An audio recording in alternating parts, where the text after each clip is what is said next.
Good afternoon, everyone. I'm Frank Wheatley. I'm the CEO of Snow Lake Lithium. Standard disclaimer language. Snow Lake Lithium, we're a Canadian lithium development company. We're listed on NASDAQ. Our symbol is LITM. We currently have 2 hard rock lithium projects in the Snow Lake region of northern Manitoba. Why Snow Lake?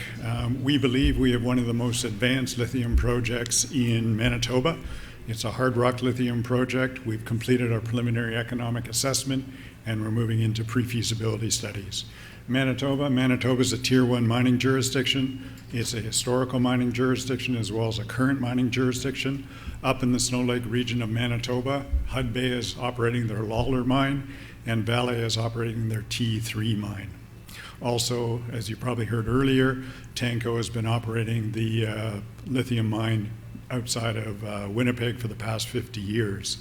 Lithium, as you know, is a critical mineral.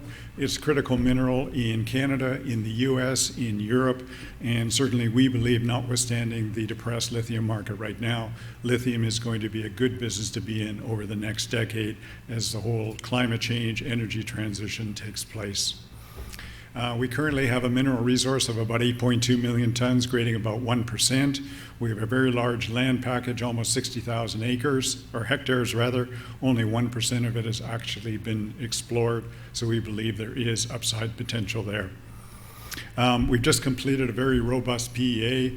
We've got large numbers as far as NPV and IRR. My takeaway from 60,000 feet is it basically validates the merits of the project and the economic potential of Snow Lake as a standalone lithium project. One of the things that the PEA looked at, which you hear a lot of from junior companies, is DSO, direct shipping ore. Tanco, as you've heard earlier, is a candidate for processing that ore, as well as other Chinese refiners. And certainly from a value proposition perspective, we feel that Snow Lake is one of the most undervalued companies on an EV per resource ton basis. And I think this next slide probably illustrates that. You can see Snow Lake is at the far left side. We're at about a 75% discount on an EV resource ton basis to other lithium explorers and developers. And if you look at emerging producers, about an 89% discount. So we certainly believe there's room for re-rating of our project and our company. Just want to talk about Manitoba briefly. Again, Manitoba has a long history of mining, both nickel, both copper, and lithium, as you've heard. It's in the geographical center of North America. It's got proximity to the US. It's also got proximity to Europe up through Churchill as well. So it's a gateway, if you will. Also, Centerport, outside of Winnipeg, is one of the, if not the largest inland port in North America, ideally positioned to supply the US and Europe. Centerport has air cargo, rail, and truck. Critical mineral strategies. All countries, Canada at the federal level, most of the provinces, Manitoba, Ontario, Quebec at the provincial level, the US, Europe, Australia, all have introduced critical minerals policies. Manitoba introduced theirs July of this year. Of the pillars of that policy, 2 things I want to note. One, they're looking for streamlining the permitting application. Canada has a history of permitting taking anywhere between 5 and 10 years. Ultimately, if the provinces and the federal government want to stimulate investment in critical minerals production, they have to streamline permitting. Also, they're looking for investment in downstream refining, and I'll comment on that a little later. Manitoba has great ESG credentials in the sense that 97% of all power is hydro-generated. Again, this map shows the geographical location of Manitoba. It's at the tip of what's called sort of the superhighway into the US. And essentially there's 3 issues for manufacturers. They want a domestic North American source of lithium. They want low transportation costs. They don't want to have to ship concentrate from overseas. And ultimately, they're looking at reducing scope 1, 2, and 3 supply chain emissions. The dots obviously are some of the gigabattery plants that are being constructed in the US right now. The IRA, I'm sure you're all familiar with this. This is the US legislation that's driving investments in critical metals and particularly battery manufacturing in the US. Just moving on to our project. We have a large land package, as I indicated, about 60,000 acres. Only 1% of it's been explored. We're in a very pro-mining community, given Hud Bay and Valley's operations up there. We have year-round access to the property. We have an airstrip north of the project. We have highway and rail south of the project. We have a power line running across the bottom of our property holdings. We own 100% of the project. We have two deposits. We call them the Thompson Brothers and Grass River deposits. Thompson is a vertical, tabular-shaped deposit. Grass River consists of 4 separate pegmatite dikes. We completed about 25,000 meters of drilling over the winter 22-23 season. We have initial resource of 8.2 million tons, as I indicated, at about 1%. 89% of that is in the measured and indicated categories.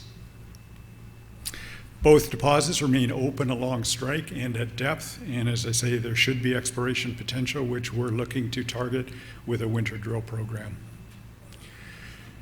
We have excellent dimensions. As I say, we've delineated the resource over a 1 kilometer strike and half a kilometer of depth. We see a potential for underground mining, an initial open pit at Grass River, and then underground at Grass River and underground at Thompson Brothers.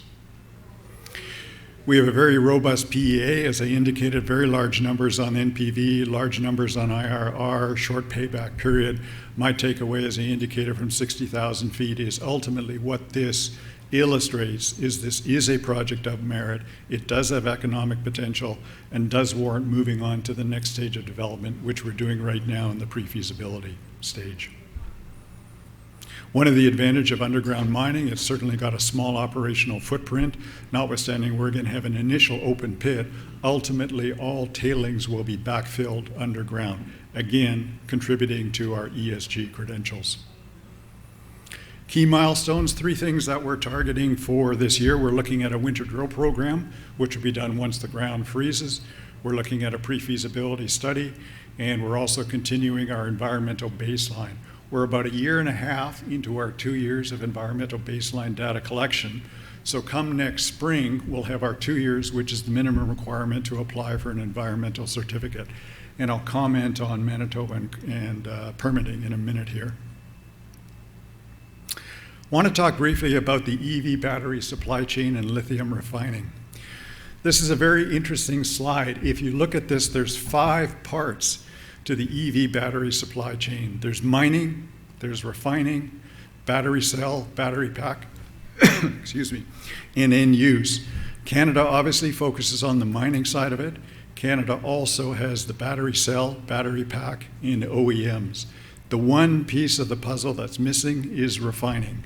This next slide shows China's share of the global share of the EV battery supply chain. And I'd like to draw your attention to the second box, the refining box. China accounts for almost 50% of global refining capacity. There is no lithium refining capacity in Canada at the current time. Canada's primary source of lithium is spodumene. There are some brines in Saskatchewan and Manitoba, excuse me, but predominantly it is spodumene. 2 mines in production. Tanco has been in production for 50 years. Sayona came online last July. Hydroxide is the preferred lithium metal for battery manufacturing. Tanco has announced their plans to build a hydroxide plant either in Manitoba or Ontario. Excuse me. And LG has also indicated that they're investigating a lithium hydroxide plant in Manitoba near Centerport. Certainly you've got LG and Stellantis on the battery manufacturing side, and Canada obviously has all of the OEMs, be it Ford, be it GM, be it Stellantis. Hard rock is generally preferred over brines as far as a source material for battery manufacturing. Briefly on the corporate side, we have a very tight capital structure, about 24 million shares fully outstanding. We recently completed a $7.7 million Canadian flow-through financing, so we're well funded for our program through 2023 and 2024. Briefly, as you may know, there was a little bit of chaos in the company a year ago, ultimately resulted in replacing the board and management. So we have a new board, experienced board, certainly in the mining side and the capital market side. Management, I'm the new CEO. There's a relatively lean team right now, but obviously as the project develops, we will build out that team.